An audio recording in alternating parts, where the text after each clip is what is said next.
खमन टेकड़ी में आज 9:45 को ये परास क्रैकर्स में एक्सप्लोज हुआ।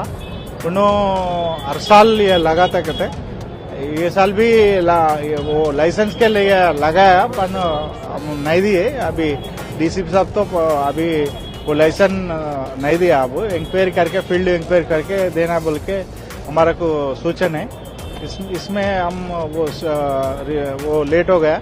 इसका वजह से उन लोग क्या है अर्जेंटली उन लोग उनका मर्जी से लगाया।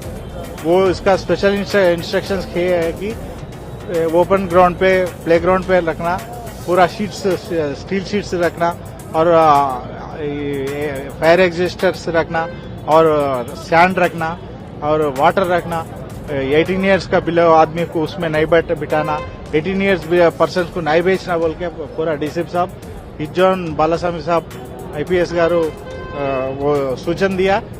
मीटिंग भी हुआ इन लोगों के साथ। पूरा ईस्ट जोन कोई ये लोग है distributor and wholesaler and fire crackers, उन लोगों का पूरा सूचना देने के बाद भी लाइसेंस बिना लाइसेंस पे ये क्रैकर्स स्टार्ट करने के वजह से ये आग अंदर इसका मोटिव क्या है कैसा हुआ अभी फोरेंसिक एक्सपर्ट तो आने पड़ेगा। उन लोग अपन को बोलते अभी इसे दो फायर इंजन वाला आया, पूरा आग को पूरा स्टॉप कर दिया। पूरा फैलने का था, पूरा स्टॉप कर दिया इन टाइम आके। और disaster management and traffic police and other wings also presented here with central peace committee members also supporting with us. Sir, how many injured and how many? इसमें 2 लेडीज को हुआ, एक lady को थोड़ा आग लगा। वो सीरियस नहीं है, इतना सीरियस नहीं है, बट कोई इसमें नुकसान नहीं है उनका। ये फायर वर्क्स का और ये फैमिली रेस्टोरेंट को बहुत नुकसान हुआ।